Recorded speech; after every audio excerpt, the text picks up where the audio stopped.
You're listening to Bad Dog Agility, bringing you training tips, interviews, and news about the great sport of dog agility.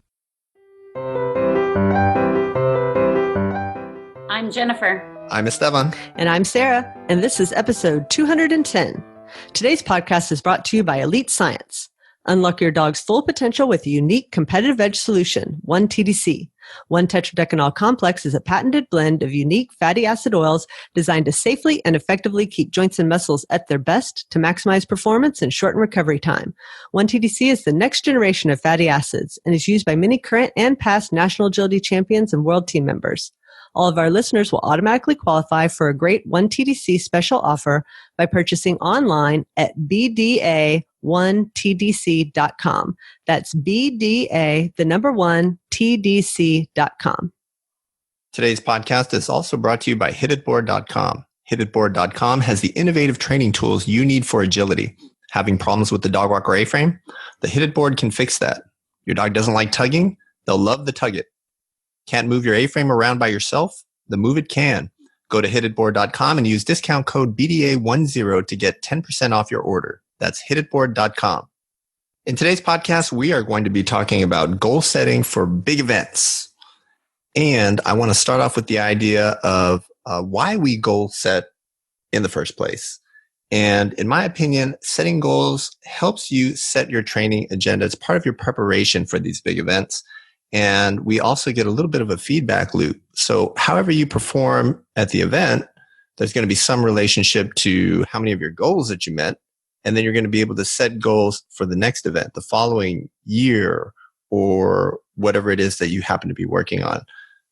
Jennifer, why do you set goals? Or do you set goals? Maybe Jennifer doesn't set goals. She's just amazing, but she sets no goals. Let's find out. Yeah, absolutely. You have to set goals because I'm 100% in agreement with you. Having goals are what kind of dictates and drives what I'm training on or my training sessions or what I'm doing. I kind of often will find myself in a big lull after a big event because I haven't, set the next goal or I haven't established my training plan just yet for that goal. So, coming back from Worlds, I remember coming home and like 2 weeks of doing nothing, just sitting around because I wasn't really thinking, okay, what's the next plan? What are we working on? So I think the thing that's going to lead the training sessions, the thing that's going to dictate what you're training and what you're putting your effort on is what your goal is, whether it be, short term and maybe 2 or 3 months or a little bit long term in terms of, the career of the dog. And I think for a lot of people, a goal that they might have is to qualify for AKC Nationals. But what we wanted to highlight is, okay, now you've made AKC Nationals, you've sent in your entry, you now need a goal for the event. And so goal setting for the event that you're preparing for is where we really want to focus today. Before we go any further, I want to distinguish a little bit between a dream and a goal. I think a lot of us have dreams. And sometimes we confuse that with goals. I think a lot of people think of them as interchangeable. And I know that for most areas of my life, I do consider them maybe a little interchangeable, but not when it comes to sports. And in my opinion, dog agility is a sport. A dream, for example, would be for me to win AKC Nationals. That's a dream. I'm not sure that that'll happen. But that's not such a great goal. An example of a good goal for me would be to perhaps hold Gitchy on the teeter until it goes down, to avoid using any quick releases, because I have a tendency to do that in local trials. Perhaps I don't want to do that in the preliminary round, so I can write that down and say no quick releases on teeters in rounds 1, 2, or 3 at nationals. And then at the end of the event, I go back and I look and I say, did I meet that goal that I set for myself? Another goal might be, I want to increase my own ability to sprint. And so I might have some kind of workout plan where I'm lifting weights or running or doing sprints or drills or exercises without the dog at my house in a yard, or maybe I get a personal trainer.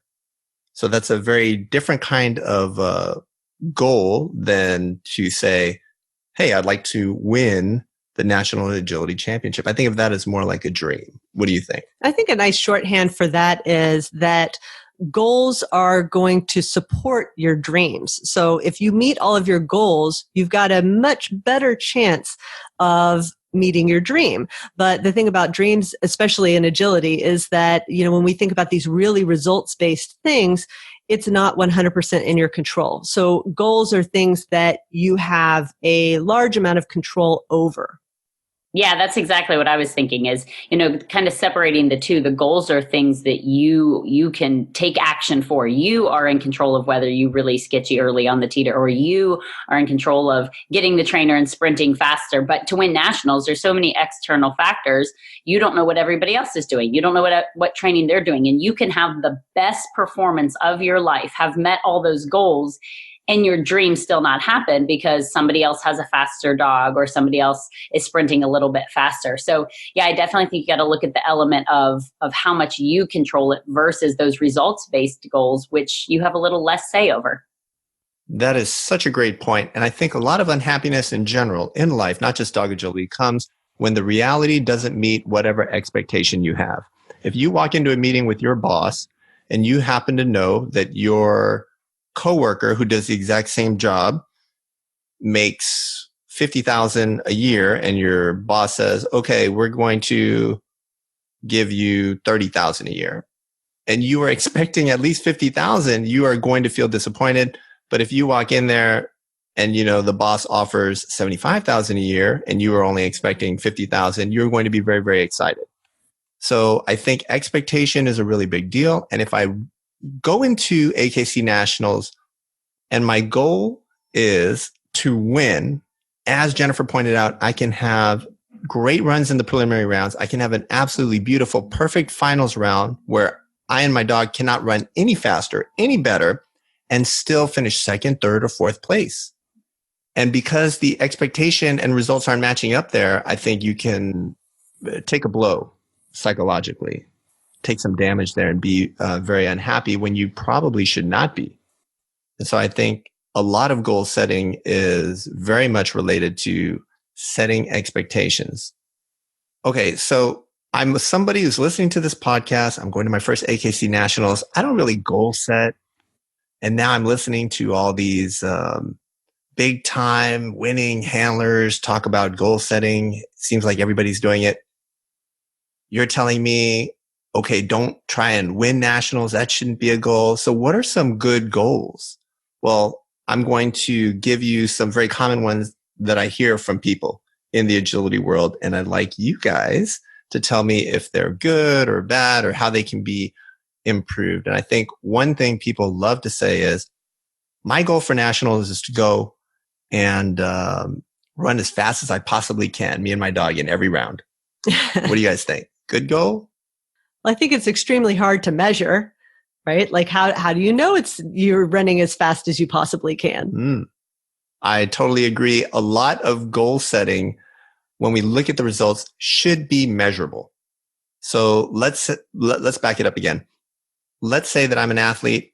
I'm working to achieve some type of physical performance. I can look at my practice and say, okay, on this day, I wanted to do 3 sets of 10, lifting 100 pounds. But I see in looking at it, I came up short. I only made it 2 sets, and the third set, I only did 2 reps, and then I just had to stop. I wasn't able to meet that goal. And now that I look at all of my goals during these training sessions, as we're getting closer to the big event, I see that I'm not on trajectory to meet perhaps a larger goal. But you see how these smaller goals that you were talking about, we can call them sub goals or mini goals. They can support a larger goal, but being measurable, I think, is a very, very important part of that. So here, I think the person is a little too vague. Everybody wants to run as fast as they can. Another word they might use is best. I want to run the best that I possibly can at nationals. Fastest, best. How are we going to know? How are you going to measure that? Right? So what's an alternative that someone can say instead of saying, this time at nationals, unlike my local trials, I am going to run me and my dog as fast as we possibly can. Well, I think some easy ones are contact releases. So you may say very specifically, I'm going to immediately release my dog as soon as they come into the contact zone, not earlier and not later, because I often do both of those at trials. I release them a little too early, and then I release them after leaving them there for a good 2 or 3 seconds. Someone might say, I'm going to try and do as many front crosses as possible. And if it's a tough decision between a rear and a front, I'm just going to choose the front cross and really go for it. So planning for an aggressive handling style. Right. So you see how planning is very much related to your goal setting. So I think you can kind of tweak those things, but you have to have some action to take. And I think to say that you want to run as fast or as best as possible is really just too vague. Jen, have you ever heard this one? I want to go to nationals and my goal is to have a really good time with my dog.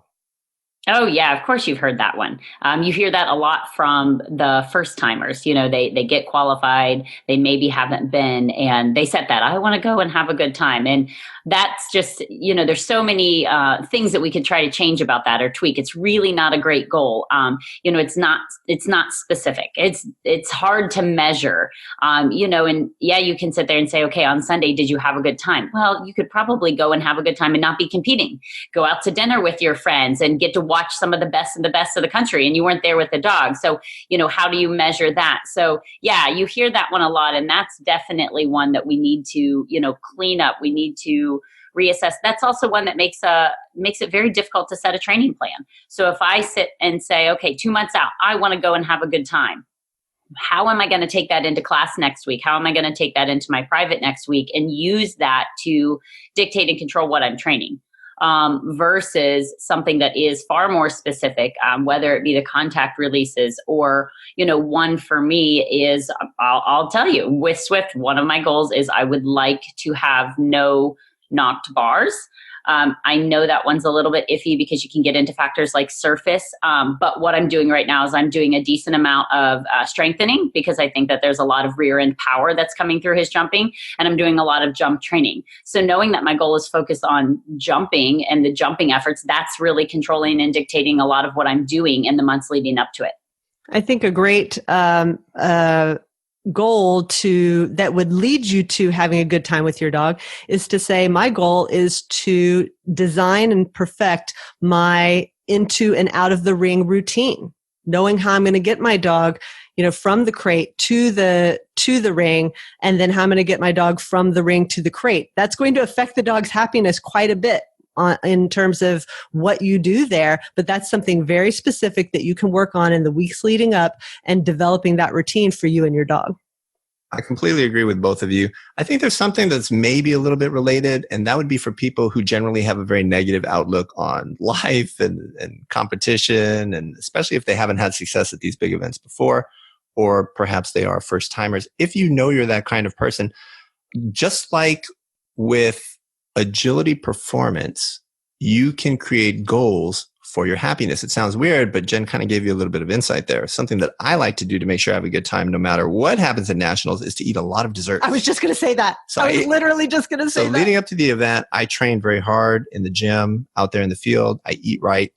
And when I get there, people are very surprised to see me order 2-3 desserts. I don't necessarily finish all of them unless they're good, but I don't hold back. And it's a little bit of positive reinforcement for me there. Something that other people like to do is spend an extra day at the site if it's someplace cool, perhaps like the AKC Invitational in Orlando. You can go sightsee, and then suddenly the feelings that you have about the trip are not based only on your performance in the ring. So I think that's kind of a legitimate goal setting, but that's a way that you can tweak it. And people use that all around the world. Right? When they go to the Olympics, Olympians do that. You know, when it's in Athens, Greece, they're going to go sightseeing as a team or individual. They're going to take a lot of pictures. They're going to enjoy that experience as well. Other people want to stay very, very focused on just the competition. They have really good attitudes. They're not really concerned about doing poorly and then being devastated by it or anything like that. So it's something that you want to tailor to yourself. And I love Jennifer's example. So maybe we should do more of that. We should talk about some of the goals that we have coming up for these competitions. And we've got a ton coming up. We have Westminster in about 3 weeks. And then a month after that is AKC Nationals. not 5 or 6 weeks after that is the tryouts for the Agility World Championship here for Team USA. And I think in most parts of the world, people have their tryouts there. And over there in the UK, we have Crufts. So there are a lot of big events in the spring. And what are some things that we are working on? I will tell you that it depends on your situation. And I'll give you one specific. Gitchy is actually, and I think this is unknown to people, coming off of double arthroscopic surgery, both shoulders. And they found some damage in there to the articular surface. They kind of, cleaned it up in there. And she got the PRP and stem cells. And so she is rehabbing. So we very much have goals. And our goals are even daily. Today, we're going to walk 5 more minutes than we walked yesterday. Today, we're going to introduce the Bosu ball and start doing stabilization work. Today, we're going to look at her in the weave poles, but we're only going to do 2 or 3 repetitions, and we're going to videotape it from the side and straight on and examine her striding. Today, we're going to do the A-frame. The first contact that I actually started her back on was the teeter. And it's all planned, talking with your, in our case, orthopedic surgeon, the doctor who did the surgery, and our vet, Gitchy's co-owner. You have this plan, a progression, and you're going to work through it. And we think she's going to be ready to show at Westminster. We'll have the trial beforehand. But that's something where goal setting is a very, very big deal. Now, when I go into Westminster, that goal is going to be very different from when Gitchy was at Westminster. I think it was maybe 3 years ago. She was in her absolute prime. She went to the finals as the top seed. She did have the bar down there that cost her the win. The goals there were very, very different. They were, I want to control these turns. I want to trust her in the weave poles and leave. I want to do more rear crosses than front crosses in order to help her keep up the bars. But at the end of the day, I can look back, reflect on the event, and say, did I meet those goals? And ask those questions. Okay, I met those goals and this still happened. What do I need to change for the future? There's that whole feedback loop that we were talking about. And so this time, you're going to tailor it to the dog and handler. It's going to be very, very different. And so let me ask Jennifer. She talked a little bit about, I think it was more national specific, right? What you were talking about. What do you think about Westminster? So you're in a very interesting situation. And in fact, I think a lot of people are, where maybe when you're doing both events, one event might be a little more important to you than the other. Or if that's not the case, maybe one event requires a little more preparation than the other, or a unique kind of preparation. How are you toggling between the two, and how are you thinking about Westminster? Well, I definitely agree that, most people, if they have a series of events in a row, like for me, Westminster and the Nationals, one is going to carry a little bit more weight than the others. For me personally, Nationals carries a little bit more weight than Westminster. Westminster is fun. It was definitely a great experience the last couple of years that I've been. But given a choice, I'd rather be hitting my peak at Nationals than I would Westminster. Mm-hmm. Where I'm at with Pink in terms of, kind of my goal for Westminster and how my goals for Westminster lead into Nationals is she is still very young. And last year, our series of events where she got to do some big, fun, high crowd events, right? We had Westminster and people cheering and screaming. And then we went to Nationals after that. And she was in finals there. We did the Incredible Dog Challenge. We have lost a little bit of our impulse control outside the ring and our ability to get to the ring and control. And she is kind of hitting a whole nother level of wanting to pull me in the ring, dancing a little bit on the start line, not yet breaking them, whining, barking when I'm trying to line her up. So lately what we've been really working on after coming off of such a great 2018 is really trying to control her headspace. And my concern is if I let her get too high at Westminster, 2, potentially 3 runs where, the crowd is around and people are cheering and they want to see him go fast. And she really feeds into that how that might then detrimentally impact my performance at NAC. So my goal for one of the things I'm working on is trying to change around and figure out exactly what is the best routine. I've been going to class the last several weeks and each week doing something different. Like consciously writing down, okay, here's what I'm going to do for my warm up. Here's what I'm going to do and seeing what works and what doesn't. but I really want to make sure that I keep her in a good headspace at Westminster so that I can carry that over to NAC. I worry if she comes off of Westminster just high as a kite and wow, that was so much fun, that, it risks pushing me a little bit on start lines, kind of that pulling me into the ring and just being a little more on edge and a little less thoughtful on the run. So I'm really making sure that as a handler, I'm diligent about what happens at Westminster so that it doesn't impact me. I think the same would be true for a lot of people with contacts. If you go to Westminster and you let them rip off those contacts and you let them do a bunch of early releases, is there enough time between Westminster and NAC to get them back under control? Do you have a couple local shows lined up where you can reinforce that behavior? So you're definitely got to kind of look planning more than just one event. You don't want to wait till Westminster's over to realize what problems you potentially created for only a few weeks later.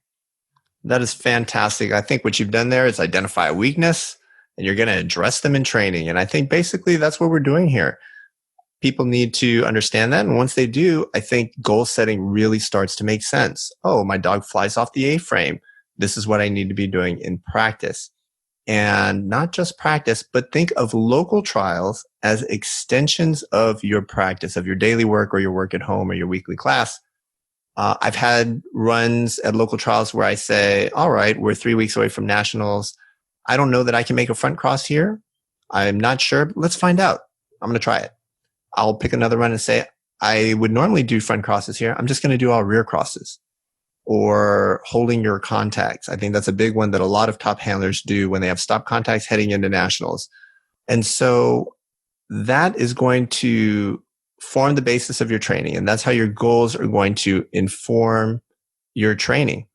And I think that athletes are really good at doing this, having little benchmarks and check-ins. So 1 week before, you're probably going to look at Pink and say, okay, where's your head at now at this local trial right before this event? And then even at Westminster, well, where was their head at there? And what does this mean for the month that I have before nationals? How is this going to affect my training?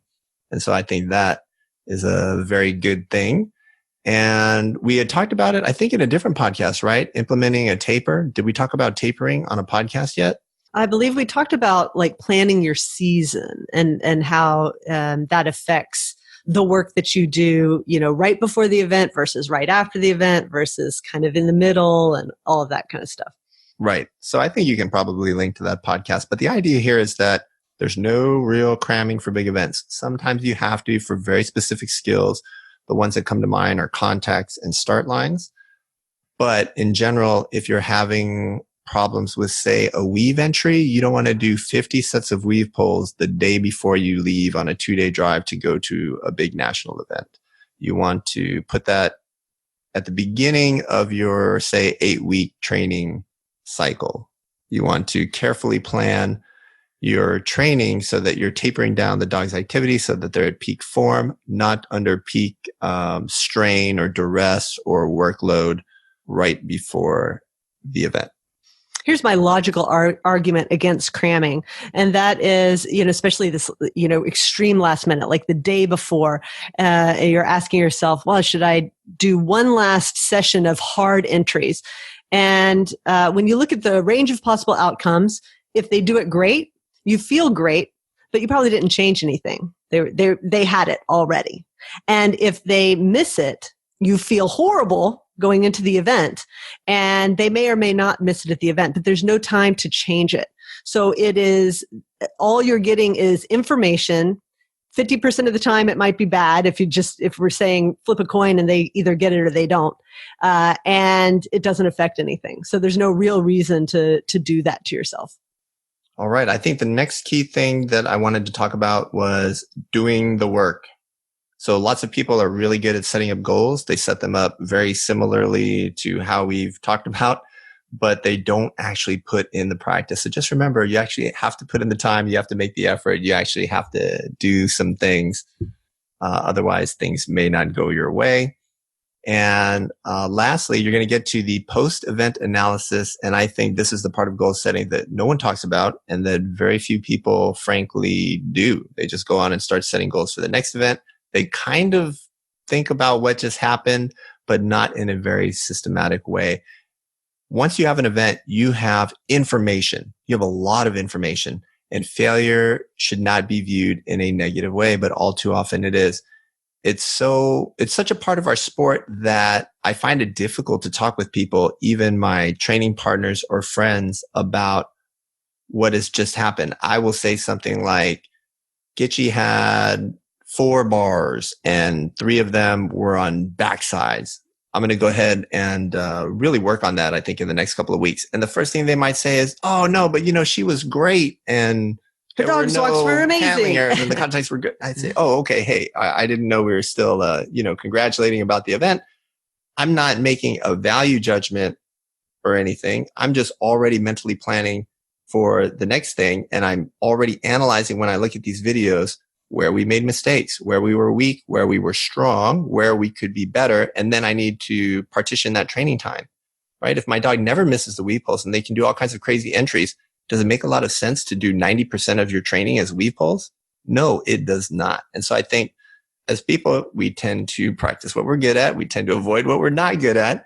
And you have all this information about what went wrong, and that should inform your goal setting as you move forward. And Jen, what do you do after an event? Well, very similar to you, a lot of analysis of what just happened. So, at all the big events, you're getting your runs filmed, whether it be by your friends or your family, or you're buying the runs that somebody has done at the event. And then it's a lot of watching them, kind of seeing what things needed to be tweaked. I have watched my AWC runs over and over and over again. And actually, I've watched the runs that were clean way more than I have watched the faulted runs, and kind of made my list of like, okay, what did I leave on the floor? I mean, where was I getting beat? What things, even though they were clean runs, need to be cleaned up and need to be improved?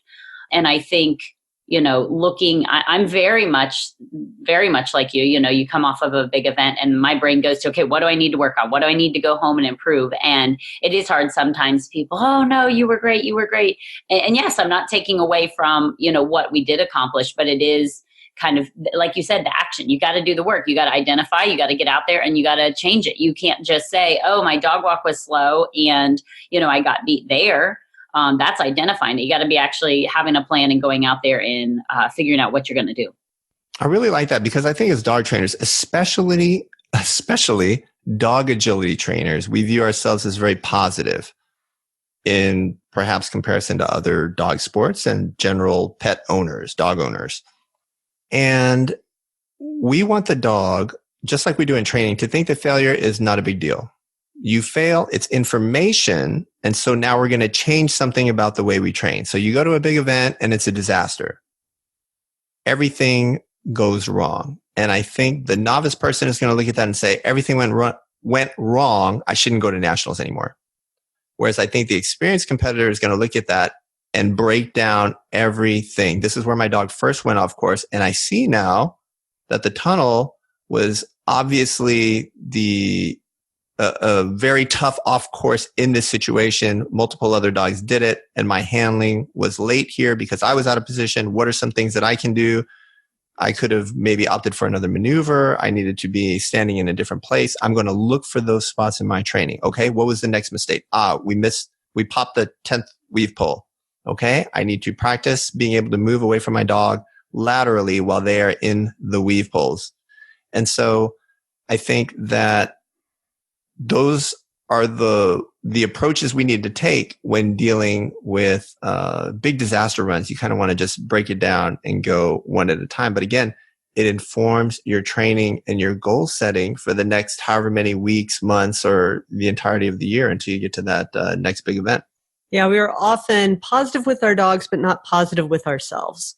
And we need to give ourselves that same treatment of failure as information, not failure as failure. I'm a failure, Right, because what happens to the dog who can't deal with these mistakes because they get punished for it? They have bad feelings about it, right? They give up.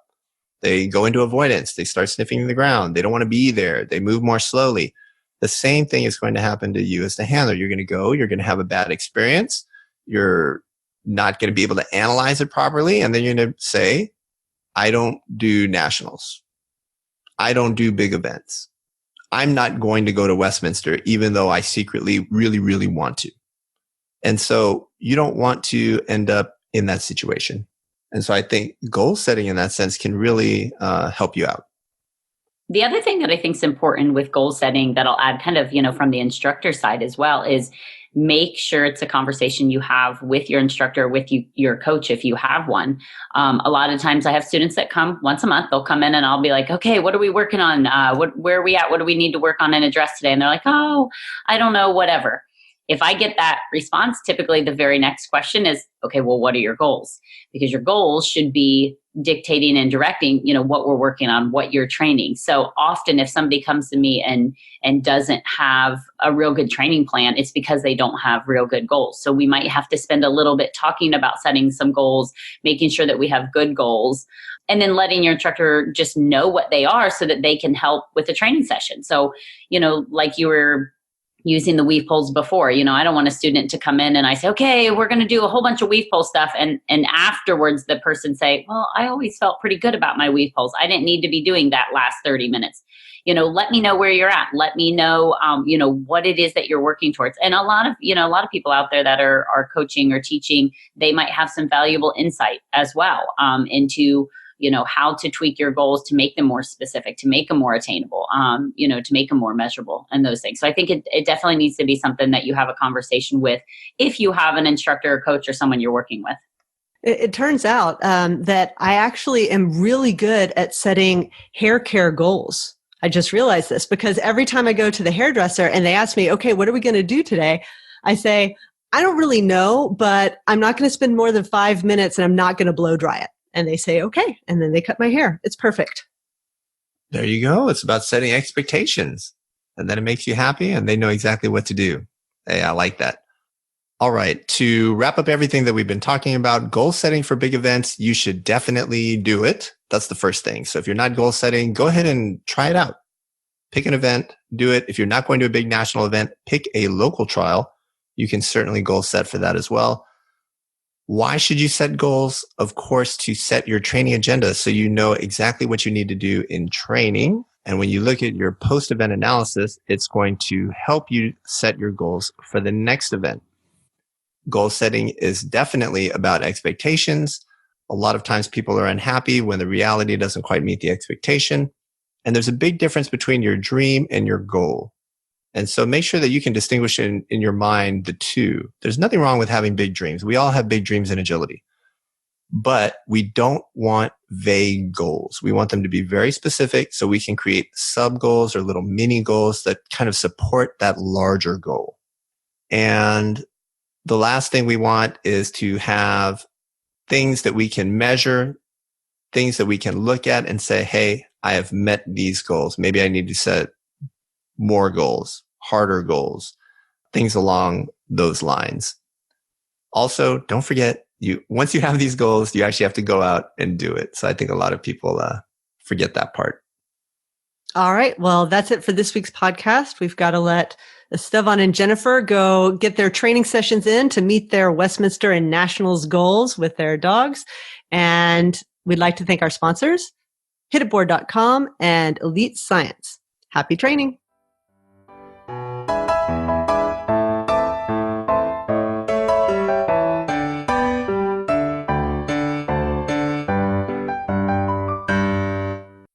What did the lettuce say to the man? Let us eat.